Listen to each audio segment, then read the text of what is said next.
Hello students and welcome back to Vasti classes. आज हम जानेंगे बुक्स ऑफ ओरिजिनल एंट्रीज के बारे में, जिसे हम जर्नल कहते हैं, जिसे हम जर्नल एंट्रीज भी कहते हैं। आप लोगों ने बहुत सारी जगहों पे सुना होगा कि जर्नल एंट्री बना रहे हैं, जर्नल एंट्री पास कर रहे हैं, तो क्या होता है यही मतलब आज हम जानेंगे।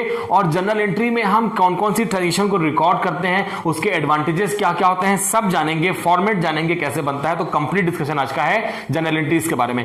अब यहां पर आपको कुछ बेसिक पॉइंट याद रखने हैं जर्नल एंट्रीज करने के पहले, वो मैं आपको बताता हूं। पहला, ये बिजनेस में बहुत सारी ट्रांजेक्शन होती हैं, डे टू डे बिजनेस में बहुत सारी ट्रांजेक्शन होती रहती हैं। अगर बिजनेसमैन का जो ब्रेन है वो इतना ज्यादा शार्प नहीं होता है कि वो सारी ही बिजनेस ट्रांजेक्शन को याद रख पाए, तो बिजनेस में होने वाली ट्रांजेक्शंस को जब बिजनेसमैन याद नहीं रख पाएगा तो वो क्या करेगा, उसे कहीं पर नोट डाउन करेगा। और नोट डाउन करने का तरीका ठीक वैसा ही है जैसे कि जब हम स्कूल जाते थे तो हम अपने होमवर्क को रफ कॉपी में नोट कर लेते थे कि भाई ये जो टीचर्स ने हमें बोर्ड में समझाया है इसके बेसिस पे हम घर जाके और भी क्वेश्चन करेंगे। तो हमारे लिए वहां पर ये हो जाता था कि हमने उसे रफ में नोट कर लिया है, जैसे जैसे हमारी क्लास लगती जाती थी हर क्लास का होमवर्क हम एक ही रफ कॉपी में नोट कर लेते थे। इसके बाद होता था कि हम फेयर कॉपी में उसे अलग अलग कॉपीज में लिख लेते थे। लेकिन स्टार्टिंग में आपने क्या किया, सारा ही वर्क आपने एक ही रफ कॉपी में पेज वाइज एक एक बाद दूसरे पेज, तीसरे पेज, चौथे पेज में कर लिया। और घर जाने के बाद में साइंस का होमवर्क साइंस की कॉपी में, फिजिक्स का फिजिक्स में, केमिस्ट्री का केमिस्ट्री में, मैथ का मैथ में कर लिया। ठीक यही आपको करना है जब हम बुक्स ऑफ अकाउंट बनाते हैं। अब मैं आपसे कहूं कि रफ कॉपी का एडवांटेज ये था कि आपने अपनी मेमोरी को रिप्लेस कर दिया था रफ कॉपी में, क्योंकि आपको ये अगर घर जाके रिकॉल करते कि फर्स्ट पीरियड में क्या पढ़ाया गया था, सेकंड पीरियड में, थर्ड पीरियड में क्या पढ़ाया गया, तो डेफिनेटली आपको वहां पर याद नहीं होता, क्योंकि हमारी मेमोरी है तो शार्प लेकिन इतनी शार्प नहीं है कि हम हर पीरियड का याद रख सकें कि पढ़ाया गया था और क्या पढ़ाया गया था। ऐसे में हमने अपनी मेमोरी को कर दिया था रिप्लेस। हमने अपने सारे ही वर्क को जो हमने स्कूल में सीखा था, जो किया था, उसे हमने रफ कॉपी में लिखा था और वहां पर क्रोनोलॉजिकल का फॉर्म में लिखा था। क्रोनोलॉजिकल फॉर्म का मतलब समझिए, ट्रांजेक्शन होती चली जा रही है, आप उसे बुक करते चले जा रहे हैं। तो जो रफ कॉपी का पहला पेज था उसमें आपने उस होमवर्क को नोट किया था जो आपने फर्स्ट पीरियड में पढ़ा था, और ऐसे आप बढ़ते चले जा रहे थे। तो कंटिन्यूटी जो मेंटेन थी, और आप बिजनेस ट्रांजेक्शन को भी ऐसे ही रिकॉर्ड करेंगे। जैसे आपके बिजनेस में ट्रांजेक्शन होते चले जाएंगे, आपको उसको एक सुटेबल फॉर्म में, जिसे हम रफ कॉपी नहीं कहते, जिसे हम रफ वर्क जरूर कहते हैं, और उस बिजनेस ट्रांजेक्शन को पहली बार रिकॉर्ड करने के लिए हम जिस फॉर्मेट का सहारा लेते हैं, जिस फॉर्मेट की हेल्प लेते हैं, उसे हम कहते हैं बुक्स ऑफ ओरिजिनल एंट्री, जिसे हम कहते हैं जर्नल, जिसे हम कहते हैं जर्नल एंट्री। मामला क्लियर हो गया। अपने मेमोरी को रिप्लेस करना है किसी सुटेबल प्लेस में, बिजनेस में होने वाली ट्रांजैक्शंस को एक पर्टिकुलर प्लेस में आपको पहले रख लेना है। ठीक है। अभी दूसरी इंपॉर्टेंट बात, मैंने आपसे कहा हमने मेमोरी को रिप्लेस कर लिया और ट्रांजेक्शन को बुक कर लिया है। ठीक ऐसे ही जब हम अपने बिजनेस ट्रांजेक्शन को बुक करेंगे तो वहां पे कुछ सर्टेन रूल्स होंगे, और उन रूल्स को फॉलो करते हुए हमें बिजनेस ट्रांजेक्शन को बुक करना है। मैंने आपको प्रीवियस वीडियोस में बताया कि हमने अपने अकाउंट्स को 3 मेजर पार्ट्स में डिवाइड कर रखा है, जिसे हम रियल, पर्सनल और नॉमिनल अकाउंट कहते हैं। और तीनों ही अकाउंट्स के गोल्डन रूल्स भी मैंने आपको बताए। रियल अकाउंट को हम कैसे आइडेंटिफाई करते हैं, उसके रूल्स क्या होते हैं, कैसे हम पर्सनल अकाउंट को आइडेंटिफाई करते हैं, उसके क्या रूल्स होते हैं, और नॉमिनल अकाउंट को कैसे आइडेंटिफाई करने के बाद उसके रूल्स होते हैं। ये हम लोगों ने देख लिया है। अब हमें जानना यह है, जो हमने अभी जस्ट अपने प्रीवियस वीडियोस में देखा, कि सोर्स डॉक्यूमेंट क्या होते हैं। सोर्स डॉक्यूमेंट के बेसिस पे हम बिजनेस की ट्रांजेक्शन को आइडेंटिफाई करते हैं। बिजनेस की ट्रांजेक्शन को ऑथेंटिसिटी प्रोवाइड करने के लिए सोर्स डॉक्यूमेंट, जिसे हम सिंपल वे में आपसे कहा था कि हम बिल लेते हैं, और बिल हमारे बिजनेस के लिए बहुत ज्यादा इंपॉर्टेंट होता है, क्योंकि उस बिल के बेसिस पे हम बनाते हैं बिजनेस के लिए वाउचर, और वाउचर बन जाने के बाद ही किसी भी बिजनेस ट्रांजेक्शन को हम बुक्स ऑफ अकाउंट में रिकॉर्ड कर सकते हैं। एकदम सरल शब्दों में अगर मैं आपसे कहूं तो बिजनेस ट्रांजेक्शन में, जो कहने का मतलब जो हमने रफ बनाई है बिजनेस के लिए, उस रफ में हम उन बिजनेस ट्रांजेक्शन को ही रिकॉर्ड करेंगे जिनका वाउचर हमने पहले से तैयार कर लिया है। तो बहुत क्लियर हो गया कि हमें क्या सीक्वेंस मेंटेन करना है। सबसे पहले सोर्स डॉक्यूमेंट के बाद में वाउचर के बाद में आपको बनानी है बिजनेस ट्रांजेक्शन। लेकिन हम जो न्यूमेरिकल टर्म सॉल्व करेंगे उसमें हमें सिर्फ एंट्री ही बनानी है, मतलब एंट्रीज के पहले आपको वाउचर बनाना या उसके बिल बनाने के बारे में हमको तो नहीं करना है, वो तो ऑलरेडी बिजनेस में रियल प्रैक्टिस में होगा। तो हम जनरल एंट्रीज बनाना सीखेंगे क्या होता है। अब मैंने आपसे कहा कि बिजनेस ट्रांजैक्शन होने वाली है, सबसे पहला स्टेप होगा कि ट्रांजैक्शन को हमें किसी रफ कॉपी में लिखना होगा, और उसके बाद एक ही जगह पे जब बिजनेस ट्रांजैक्शन हो जाएंगी तो वो कौन कौन सी प्लेस में है, उसके लिए हम फिर बनाते हैं लेजर। लेजर का मतलब होता है, जैसे मैंने अभी आपसे रफ कॉपी का एग्जांपल लिया कि भाई सारे ही वर्क को आपने एक जगह पे रख लिया, फिर उसे आपने केमिस्ट्री को अलग कॉपी में, फिजिक्स को अलग कॉपी में, मैथ्स को अलग कॉपी में रख लिया, और उस फिजिक्स की कॉपी में सिर्फ फिजिक्स का वर्क किया। ठीक ऐसा ही करना है। जैसे हम जनरल एंट्रीज बना लेंगे तो जनरल एंट्रीज के हेल्प से हम बनाएंगे लेजर। जिसे हम कहते हैं कि हम अकाउंट्स बनाएंगे। अब अकाउंट्स बनाने के लिए आपने मान लेते हैं परचेज अकाउंट बनाया, सेल्स अकाउंट बनाया, मोहन का अकाउंट बनाया, सोहन का अकाउंट बनाया, तो आपने जो बिजनेस ट्रांजैक्शन को जर्नल एंट्री के फॉर्म में रिकॉर्ड किया है इसी में से छांटते जाइए और जो जो जहां का है अकाउंट उस अकाउंट में उसे वहां पर कॉपी करते जाइए, वहां पर पेस्ट करते जाइए। ये करना है आपको, बहुत सिंपल वर्क है, लेकिन मैंने आपसे कहा कि कुछ सर्टेन रूल्स हैं उनको फॉलो करते हुए बनाएंगे। और हमें क्या क्या करना होगा ये हम जानेंगे। तो आज अगर आप देखेंगे तो मैंने यहां पे इंपॉर्टेंट टर्म लिखा है जर्नल। जर्नल को हम जर्नल एंट्रीज भी कहते हैं। जर्नल एंट्रीज का मतलब होता है कि बुक्स ऑफ अकाउंट में प्राइमरी लेवल पे, बिल्कुल इनिशियल लेवल पे, बिल्कुल स्टार्टिंग में हम किसी भी बिजनेस ट्रांजैक्शन को जिस प्लेस में रिकॉर्ड करते हैं उस प्लेस को हम कहते हैं जर्नल एंट्रीज। जर्नल एंट्री का फॉर्मेट क्या होता है ये भी हम देखेंगे। ये फॉर्मेट आप देख पा रहे हैं और वीडियो के लास्ट में मैं आपको कॉपी में, क्योंकि ये तो बोर्ड में बना हुआ फॉर्मेट है, अब आपको यहां से करीब करीब अंदाजा लगा पाना पॉसिबल नहीं कि क्या एग्जैक्ट फॉर्मेट हमें कॉपी में क्या बनाना है। तो वीडियो के लास्ट में एक कंप्लीट फॉर्मेट, कॉपी में कितने साइज का हमारे पास में पर्टिकुलर होना चाहिए, एलएफ का क्या साइज होना चाहिए, ये भी मैं आपको बताऊंगा और इस फॉर्मेट के बारे में मैं आपसे डिस्कशन अभी करने वाला हूं। तो ये आपको ध्यान रखना है। अब यहां पर एक और छोटी सी बात कर लेते हैं। बिजनेस में होने वाली हर एक बिजनेस ट्रांजैक्शन का रिकॉर्ड हमें जर्नल एंट्री में करना होगा। इसके अलावा अगर बिजनेस का साइज बहुत ज्यादा बड़ा है, जिसमें बहुत सारी बिजनेस ट्रांजैक्शन होती हैं, बहुत ज्यादा सेल्स होता है, बहुत ज्यादा परचेज होता है, तो वहां पर हम सारी ही बिजनेस ट्रांजैक्शन को जर्नल एंट्री में बुक नहीं करते। अब मेरी बात को आप गौर से सुनिए, सारी ही बिजनेस ट्रांजैक्शन को हम जर्नल एंट्री के फॉर्म में, जर्नल एंट्री के फॉर्मेट में बुक नहीं करते। वहां पर हम हेल्प लेते हैं सब्सिडरीज बुक की, जिसे हम हेल्पिंग बुक कहते हैं। अब हेल्पिंग बुक क्या होता है? हेल्पिंग बुक भी हमारे बिजनेस के ओरिजिनल ट्रांजैक्शन को, मतलब कि ट्रांजैक्शन जब बिजनेस में पहली बार हो रही है उसे रिकॉर्ड करने के लिए एक वहां पर सिस्टम है। अब इस सिस्टम में हमें क्या करना है? पहली बार, जिसे हम कहते हैं ओरिजिनल रिकॉर्डिंग ऑफ ट्रांजैक्शन, बिल्कुल इनिशियल लेवल पर जो ट्रांजैक्शन रिकॉर्ड होती है, तो जब वॉल्यूम बहुत ज्यादा होगा, ट्रांजैक्शन रिपीटेडली कई बार सेल्स होगी, कई बार परचेज होगी, तो according to business requirement, business के रिक्वायरमेंट के हिसाब से हम सारी ही हेल्पिंग बुक का, जो कि आपको देख पा रहे हैं, आपको 8 हेल्पिंग बुक दिख रही हैं, तो सारी ही हेल्पिंग बुक का, या आपकी बिजनेस की रिक्वायरमेंट अगर 2 की है या किसी एक की है या सारे की है, तो अकॉर्डिंगली आप यहां पर उतनी अकाउंट्स अलग से मेंटेन कर सकते हैं। ऐसे केस में करना क्या होगा? जैसे अगर मैं कहता हूं कि मैं कैश बुक मेंटेन करता हूं, तो कैश से रिलेटेड सारी ही ट्रांजैक्शन अब मैं कैश बुक में रिकॉर्ड करूंगा और फिर उस टाइम मुझे जरूरत नहीं पड़ेगी कि मैं वहां पे जर्नल एंट्री भी बनाऊं। ठीक ऐसे अगर मैं बात करता हूं कि मेरे बिजनेस में बहुत सारा परचेज हो रहा है, तो मैं परचेज के लिए यहां पर परचेज बुक मेंटेन कर सकता हूं, फिर मुझे परचेज के लिए अलग से जर्नल एंट्री बनाने की जरूरत नहीं है। लेकिन बहुत सारी ट्रांजैक्शन ऐसी होती हैं जो इन सारी सब्सिडरीज बुक में, जैसे मैंने हेल्पिंग बुक कहा, जैसे मैंने सब्सिडरीज बुक कहा, ये भी प्राइमरी रिकॉर्डिंग ऑफ ट्रांजैक्शन के लिए यूज होती हैं। तो जो ट्रांजैक्शन यहां पर हम नहीं लिख पाते हैं उन्हें हम लिखते हैं जर्नल एंट्रीज में, जिसके लिए हमने बनाया है जर्नल प्रॉपर। क्योंकि बहुत सारी ट्रांजैक्शन होती हैं, अभी आप जैसे जैसे टेक्निकल वे में आगे बढ़ते चले जाएंगे, जैसे हम न्यूमेरिकल क्वेश्चन सॉल्व करेंगे, तो आप देख पाएंगे कि बहुत सारी बिजनेस ट्रांजैक्शन ऐसी भी हैं जो हमारे इस सब्सिडरीज बुक का पार्ट नहीं बन पाती हैं। ऐसे केस में करना क्या है भाई? जो ट्रांजैक्शन सब्सिडरीज बुक का पार्ट बन रही हैं उन्हें सब्सिडरीज बुक का पार्ट बना दीजिए, हेल्पिंग बुक का पार्ट बना दीजिए। जो बच गई हैं, जो यहां रिकॉर्ड नहीं हो सकती हैं, उसे आपको as it is journal entry में जो भी वहां पे रूल्स रेगुलेशन है, जो भी फॉर्मेट है, उस फॉर्मेट में आपको लिख देना है। तो ये कहलाता है हमारे लिए सब्सिडरीज बुक। वॉल्यूम ज्यादा होगी, बिजनेस की ट्रांजैक्शन रिपीटेडली कई बार हो रही होंगी, तो इंस्टेड ऑफ जर्नल एंट्री हम वहां पर बना देंगे सब्सिडरीज बुक। मैंने आपसे कहा बिजनेस की रिक्वायरमेंट के हिसाब से आप सब्सिडरीज बुक में किन्हीं भी सब्सिडरीज बुक को ले सकते हैं, चाहे तो पूरी ले सकते हैं, चाहे तो जो रिक्वायरमेंट है वो ले सकते हैं। और अगर आप बिजनेस का साइज छोटा है तो हम नॉर्मली बनाते हैं जर्नल एंट्रीज। हमारे बुक में 11th क्लास में हम सबसे पहले जर्नल एंट्रीज ही बनाना सीखेंगे और अपने नेक्स्ट चैप्टर में बनाना सीखेंगे सब्सिडरीज बुक, क्योंकि हमें तो सब सीखना है। तो आप सबसे पहले हम जर्नल एंट्रीज में फोकस करेंगे। अब आपको अपना माइंड सेट करना है कि आज से हम स्टार्ट कर रहे हैं जर्नल एंट्रीज। बहुत सारे रूल्स रेगुलेशन हैं, गोल्डन रूल्स हैं, उन्हें फॉलो करते हुए कैसे जर्नल एंट्री बनता है, कैसे बिजनेस ट्रांजैक्शन को रिकॉर्ड करते हैं, सब जानेंगे। और जब हम जर्नल एंट्रीज को अच्छे से बनाना सीख जाएंगे तो डेफिनेटली हम मूव करेंगे अपने हेल्पिंग बुक को, जिसे सब्सिडरीज बुक कहते हैं, और हर एक सब्सिडरीज बुक के बारे में इंडिविजुअली आपसे बात करेंगे।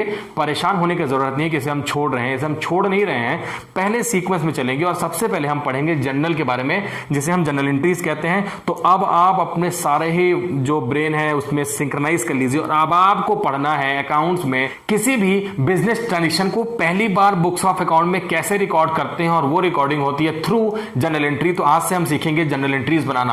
अब जर्नल एंट्री के बारे में कुछ बेसिक टर्म जान लेते हैं कि होता क्या है। पहला मैंने आपको बता दिया, बिजनेस ट्रांजेक्शन बहुत सारी हैं, बिजनेसमैन का ब्रेन इतना ज्यादा शार्प बिल्कुल नहीं है कि वो ट्रांजेक्शन को रिकॉर्ड कर पाए, याद कर पाए कि कौन सी ट्रांजेक्शन किस डेट को हुई थी, उसको अमाउंट के साथ याद रख पाए, वो किस कस्टमर को उसने कितना डिस्काउंट दिया, किस कस्टमर से कितना सप्लायर से कितना डिस्काउंट मिला। तो ये सारी बातें ऑलमोस्ट याद कर पाना इम्पॉसिबल होता है, तो मेमोरी रिप्लेस कर दी, हमने बना दिया जनरल एंट्री।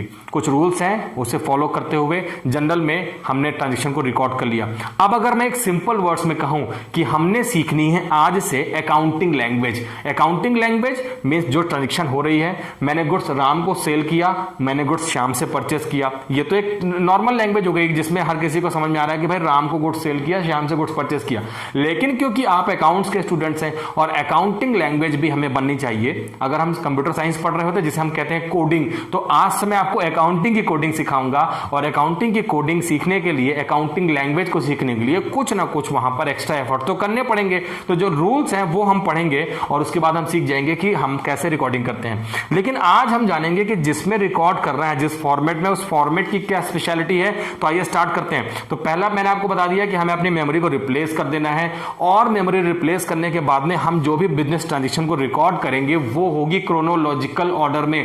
क्रोनोलॉजिकल ऑर्डर का मतलब होता है कि डेट वाइज होगी। बिजनेसमैन एक दिन में बहुत सारी ट्रांजेक्शन रिकॉर्ड करता है, फिर दूसरे दिन करता है, फिर तीसरे दिन करता है, ऐसे करके वो कंप्लीट होल ईयर में, जिसे हम अकाउंटिंग ईयर कहते हैं, बहुत सारी ट्रांजेक्शन रिकॉर्ड करता है। लेकिन अब मैं आपसे कहूं कि भाई आज की सारी ट्रांजेक्शन को बिजनेस बंद करने के टाइम पे आपको एक कॉपी में लिख लेना है, जिसे हम जनरल एंट्रीज कहते हैं। तो दिन भर की ट्रांजेक्शन आपने एक जगह पे रिकॉर्ड कर ली, अब आप भूल भी जाते हैं तो आपके बिजनेस में कोई भी एडवर्स इफेक्ट नहीं पड़ने वाला है, क्योंकि आपने ट्रांजेक्शन को एक पर्टिकुलर प्लेस पे बुक कर लिया है, कीप कर लिया है। इसीलिए हम कहते हैं बुक कीपिंग एंड अकाउंटेंसी।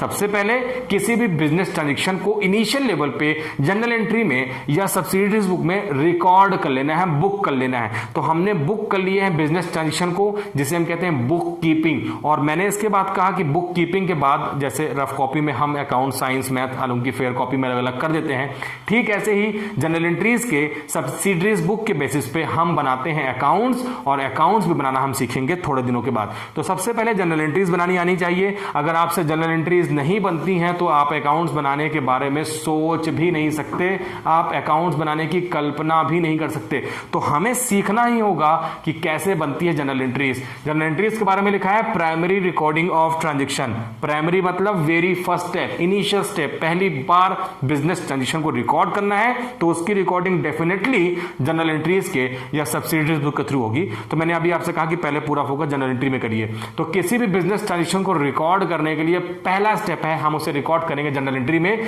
जिसे हम कहते हैं primary recording of transaction. Second step क्या होगा? Recorded in chronological order. मैंने आपको बता दिया क्रोनोलॉजिकल का मतलब डेट वाइज। पहले अगर मान लेते हैं कि डेट जो है हमारे बिजनेस में चल रही है तो जनवरी 1, फिर जनवरी 2, जनवरी 3, जनवरी 4, ऐसे करके जो डेट होती है उस डेट के हिसाब से रिकॉर्ड करना है। Recorded on the basis of voucher. तो मैंने आपको बहुत क्लियर कर दिया है कि जो भी business transaction books of account में रिकॉर्ड होंगी उसका बेस वाउचर ही होगा। और वाउचर का बेस क्या होगा? वाउचर का बेस होगा सोर्स डॉक्यूमेंट। सोर्स डॉक्यूमेंट कैसे बनते हैं मैंने आपको बता दिया। जो हम बिल परचेस करते हैं, गुड्स परचेस करते हैं, उससे सोर्स डॉक्यूमेंट बनता है और उसके बाद बनता है वाउचर। तो किसी भी बिजनेस ट्रांजेक्शन को रिकॉर्ड करने का जो बेस होता है वो होता है हमारे पास में वाउचर। अब जैसे ही हम वाउचर में रिकॉर्ड कर लेते हैं, अगला स्टेप देखते हैं क्या लिखा है। Also called memorandum book. Memorandum book का मतलब बहुत क्लियर है, हमने अपनी मेमोरी को रिप्लेस कर दिया है। याद नहीं रखना है आपको, कोई झंझट नहीं है, कोई वहां पे प्रॉब्लम नहीं है। सारी ही ट्रांजेक्शन को आपने रिकॉर्ड कर लिया है, बुक में कीप कर लिया है, जिसकी वजह से आपने रिटन फॉर्म में कहीं ना कहीं लिख लिया है, कंप्यूटर में लिख लिया है, सॉफ्टवेयर में किसी में लिख लिया है, और अब आप भूल जाते हैं तो भी प्रॉब्लम नहीं है। तो आपने अपनी मेमोरी को रिप्लेस कर लिया, जिसे हम कहते हैं मेमोरेंडम बुक। इसके अलावा अगर लिखा हुआ है both aspect of transaction are recorded, that is debit and credit, बहुत ज्यादा इंपॉर्टेंट है। हम लोगों ने डबल एंट्री सिस्टम ही पढ़ना है। डबल एंट्री सिस्टम को हम लोगों ने ड्यूअल एस्पेक्ट प्रिंसिपल्स भी पढ़ा था जब हम प्रिंसिपल्स की बात चैप्टर नंबर 3 की बात कर रहे थे। और डेबिट क्रेडिट क्या होता है, कुछ मतलब मैंने आपको बता दिया है। नेक्स्ट वीडियो में मैं आपको डेबिट एंड क्रेडिट के और ज्यादा मतलब बताऊंगा कि हमें किस चीज़ को डेबिट करना होता है, किस चीज़ को क्रेडिट करना होता है। वैसे रूल्स मैंने आपको बता दिए हैं। एक नेक्स्ट वीडियो में मैं आपको और ज़्यादा चीज़ें डिटेल में बताऊंगा कि हम कैसे डेबिट क्रेडिट करते हैं, और किसी भी बिजनेस ट्रांजेक्शन को जिसे हम अपने जनरल एंट्रीज का पार्ट बनाएंगे उसमें हम दोनों ही एस्पेक्ट ट्रांजेक्शन के, डेबिट और क्रेडिट, तो दोनों ही एस्पेक्ट को रिकॉर्ड करना सीखेंगे और हम कंप्लीट करेंगे जनरल एंट्री। तो ये तो हो गया जनरल एंट्रीज का मीनिंग। एडवांटेजेस क्या क्या है, अगर हम जनरल एंट्रीज बनाते हैं तो एडवांटेजेस क्या क्या है। तो पहला एडवांटेज लिखा है रिड्यूस एरर्स। एरर्स मतलब गलतियां। जब हमने बिजनेस ट्रांजेक्शन को किसी प्लेस में कीप कर लिया है तो ट्रांजेक्शन के डुप्लीकेट, ट्रिप्लीकेट या ट्रांजेक्शन के ओमिशन, ओमिशन मतलब ये छूट जाना, तो ऐसी गलती होने के चांसेस बिल्कुल खत्म हो जाएंगी। क्योंकि अगर आपको लगता है कि ये ट्रांजेक्शन हमने रिकॉर्ड की थी कि नहीं की थी, तो आपको याद करने की जरूरत ही नहीं, क्योंकि आपने तो चेक करना है हाँ ये ट्रांजेक्शन रिकॉर्ड हो गई है। या बिजनेस में कोई ट्रांजेक्शन रिकॉर्ड नहीं की थी तो आप उसे भी चेक कर सकते हैं कि अरे वो ट्रांजेक्शन तो रिकॉर्ड करनी थी, हमने रिकॉर्ड नहीं की, इसे रिकॉर्ड कर दो। तो सब समस्याओं का समाधान है यहाँ पर अगर आप बना लेते हैं जनरल एंट्रीज। रिड्यूस एरर, गलतियां होने के चांसेस कम है या नहीं के बराबर है। Point number second, provides explanation of transaction. जैसे ही हम किसी जनरल एंट्री में किसी भी बिजनेस ट्रांजेक्शन की एंट्री को पास करेंगे तो उसके ठीक नीचे हम उसकी एक समरी लिख देंगे। जैसे हमने गुड्स परचेज किया राम से तो हम वहां पे लिख देंगे गुड्स परचेज्ड फ्रॉम राम, तो एक छोटा सा समरी लिख देंगे और समरी से हमें उस एंट्री का एक्सप्लेनेशन मिल जाएगा। और वहां पर अमाउंट, डेट, जो ट्रांजेक्शन है वो सब तो ऑलरेडी लिखा हुआ है, फॉर्मेट में ही है वो सारी चीजें। उसके अलावा हम एक ब्रीफ लिख देते हैं, एक समरी लिख देते हैं जिसे हम नरेशन कहते हैं। नरेशन कैसे लिखा जाता है ये भी एंट्रीज के बीच में हम देखेंगे कि नरेशन का मतलब हो गया ट्रांजैक्शन से रिलेटेड जो इंपॉर्टेंट थिंग्स है वो आपको वहां पे लिखनी है, जिसमें नरेशन को पढ़ने के बाद भी आप ट्रांजैक्शन को आइडेंटिफाई कर पाएं कि हाँ ये बिजनेस ट्रांजैक्शन थी जिसके लिए हमने ये अकाउंटिंग लैंग्वेज को यूज करते हुए ये वाली एंट्री पास की है। तो नरेशन है मतलब जिससे हम फुल एक्सप्लेनेशन ले सकते हैं अपने जनरल एंट्रीज का। और पॉइंट नंबर थर्ड है provide chronological order of transaction. Date wise होगा तो आपको क्विक सर्च में भी प्रॉब्लम नहीं होगी, क्योंकि आपको डेट वाइज है, आपको जनवरी 3 का देखना है तो आप फटाफट अपने पेजेस पलटेंगे, जनवरी 3 की बिजनेस ट्रांजैक्शन को देख लेंगे और आसानी से बिना टाइम वेस्ट किए कम एफर्ट में सिस्टमेटिक वे में आप ट्रांजैक्शन को देख पाएंगे, जिसे हम कहते हैं क्रोनोलॉजिकल ऑर्डर। और ये सारे ही फीचर्स अवेलेबल हैं जनरल एंट्रीज में।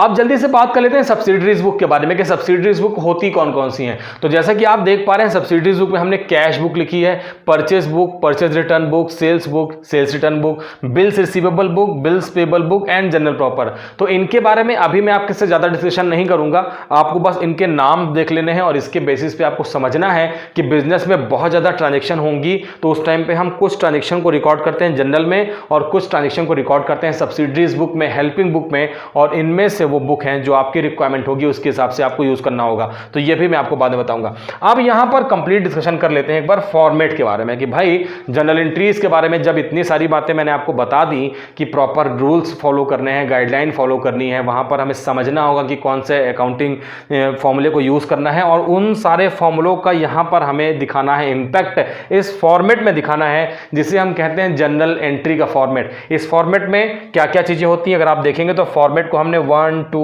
3 4 5 तो टोटल फॉर्मेट में 5 कॉलम है। हर कॉलम का separate meaning, separate space provide किया गया है। पहले नंबर पर लिखा हुआ है डेट। डेट का मतलब अभी आपको पता चल गया कि क्रोनोलॉजिकल फॉर्म में लिखना है, तो डेट का कॉलम होना तो बहुत ज्यादा जरूरी था।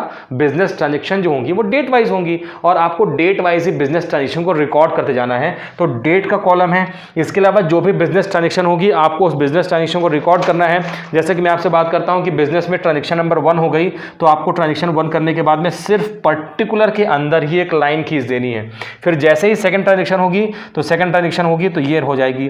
अब जैसे यहां पर हुई फर्स्ट ट्रांजेक्शन, यहां पे डेट लिखी जाएगी, यहां पर होगी सेकंड ट्रांजेक्शन और फर्स्ट ट्रांजेक्शन जो भी होगी उसको करने के बाद में हमें एक अमाउंट उसका लिखना होगा डेबिट में और दूसरा अमाउंट लिखना होगा क्रेडिट में, क्योंकि मैंने आपसे कहा हमें एक ही बिजनेस ट्रांजेक्शन के ड्यूअल एस्पेक्ट को लेना है, जिसमें इस एस्पेक्ट को हमें करना होगा डेबिट, जिसके लिए हमने बनाया है डेबिट का कॉलम और दूसरा कॉलम हमने बनाया है क्रेडिट का। ये आप देखेंगे तो क्रेडिट लिखा हुआ है। तो अमाउंट है क्योंकि हमारे यहाँ इंडियन करेंसी यूज होती है तो करेंसी का साइन हमारे यहाँ का रुपीज है तो हमने रुपीज का भी यहाँ पर साइन दिया हुआ है। तो हमें डेबिट वाले जितने अमाउंट होंगे उन्हें हमें लिखना होगा डेबिट साइड में, जो भी अमाउंट हमारा क्रेडिट का होगा उसे हम लिखेंगे क्रेडिट साइड में। और ये फॉर्मेट लगातार ऐसे ही आप इसको एक्सटेंड कर सकते हैं, बढ़ा सकते हैं। जितनी ज़्यादा बिजनेस ट्रांजेक्शन होगी आप फॉर्मेट को कंटिन्यूसली उसके अकॉर्डिंग वहाँ पर इंक्रीज करते रहेंगे। ट्रांजेक्शन नंबर 3 होगी, फिर यहाँ पर लिखना है और यहाँ पर लिख देना है हमें ये। अब मैंने आपसे कहा कि हमें वहाँ पर एक्सप्लेनेशन भी देना है, तो जैसे ही किसी बिजनेस ट्रांजेक्शन को आप करेंगे तो ट्रांजेक्शन खत्म होने के बाद नरेशन में आपको वहाँ पर उसकी ब्रीफ लिख देनी है, समरी लिख देनी है ट्रांजेक्शन के ठीक नीचे, और उसके बाद इस पर्टिकुलर एंट्री को कर देना है क्लोज, एक लाइन खींच देनी है और लाइन आपको सिर्फ खींचनी है पर्टिकुलर में, ये आपको ध्यान रखना है। तो आपको फॉर्मेट समझ में आ गया कि सबसे पहले होता है डेट, उसके बाद पर्टिकुलर्स। पर्टिकुलर्स का मतलब हो गया कि जो भी ट्रांजेक्शन होंगी, जो भी बिजनेस में नेगोशिएशन हो रहे हैं, उन सबको रिकॉर्ड करने के लिए जहां पर रिकॉर्ड करेंगे जो प्लेस है, ऐसे हम पर्टिकुलर कहते हैं। मैंने अमाउंट के कॉलम आपको बता दिया कि डेबिट और क्रेडिट के कॉलम होते हैं, क्योंकि हम ड्यूअल एस्पेक्ट लेते हैं। अब एक इंपॉर्टेंट हम आप देख पा रहे हैं, इसके बारे में मैंने आपसे डिस्कशन नहीं किया, वो है ये, इसे हम कहते हैं LF। अगर LF के ऊपर मैं लिख दूं क्विक सर्च, तो ये बिल्कुल भी गलत नहीं होगा। क्विक सर्च का मतलब होता है कि हमने क्विक सर्च किया है, और LF का फुल फॉर्म अगर होता है तो आप देखेंगे लेज़र, इसे हम कहते हैं लेज़र फोलियो। और लेज़र फोलियो का मतलब होता है, लेज़र का मतलब होता है अकाउंट्स। मैंने A/C लिख दिया है क्योंकि अभी हम जब अकाउंट्स बनाना सीखेंगे तो हमें अकाउंट्स को शॉर्टकट में A/C ही लिखना होगा, तो A/C जिसे हम अकाउंट्स कहते हैं। एंड फोलियो का मतलब मैंने आपको बताया है पेज नंबर, तो पेज नंबर लिख दिया। तो अब अगर आप अकाउंट लेज़र फोलियो का, जिसका कि लेज़र फोलियो शॉर्टकट वर्ड है, इसे हम लेज़र फोलियो कहते हैं। और लेज़र फोलियो को अगर आप दूसरे सेंस में लेंगे तो अकाउंट का पेज नंबर है, जिसे हम क्विक सर्च में यूज़ करते हैं। मैं आपको एक एग्जाम्पल देकर समझाता हूँ। देखिए, जैसा कि मेरे पास में ये बुक है, अब इस बुक में मान लेते हैं यहाँ पे पेज नंबर लिखा हुआ है 1, और पेज नंबर 1 के इस क्वेश्चन को, ये क्वेश्चन है हमारा, इस क्वेश्चन को हमने अपने कॉपी के पेज नंबर 37 में किया हुआ है। अब मान लेते हैं कि हमारी कॉपी है और इसके 37 नंबर पेज में मैंने ये पेज नंबर 1 का क्वेश्चन किया हुआ है।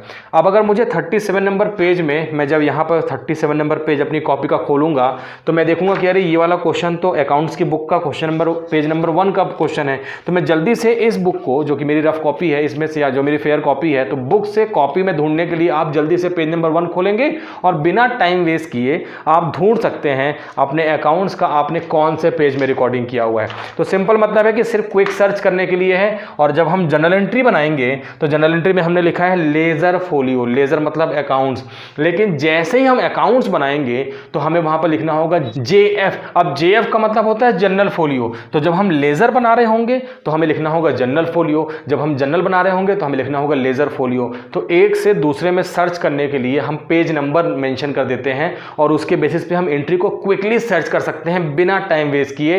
तो ये कंप्लीट फॉर्मेट है जनरल एंट्री का, कंप्लीट मीनिंग, एडवांटेजेस, और जनरल एंट्री के अलावा हम कौन कौन सी बुक्स मेंटेन करते हैं अगर हम प्राइमरी रिकॉर्डिंग ऑफ ट्रांजेक्शन करते हैं, तो वो मैंने आपको बता दी है, सारी होती हैं। इस वीडियो में इतना ही रखेंगे। नेक्स्ट वीडियो में डेबिट क्रेडिट करने के कंसेप्ट को और अच्छे से समझने के लिए वहां पर कुछ और टेक्निक को देखेंगे कि कैसे हम और इजी टर्म में डेबिट क्रेडिट को कर सकते हैं, और फिर हम बनाना सीखेंगे जनरल एंट्री के फॉर्मेट को। मैं इस जनरल एंट्री के फॉर्मेट में एंट्रीज को, क्वेश्चन को कंप्लीट करके देखेंगे कि कैसे क्वेश्चन होता है। तो फिलहाल इस वीडियो को यहीं पर रोकते हैं, नेक्स्ट वीडियो में नए कंसेप्ट के साथ फिर से मिलते हैं। तब तक के लिए ख्याल रखिएगा अपना, बाय बाय, टेक केयर।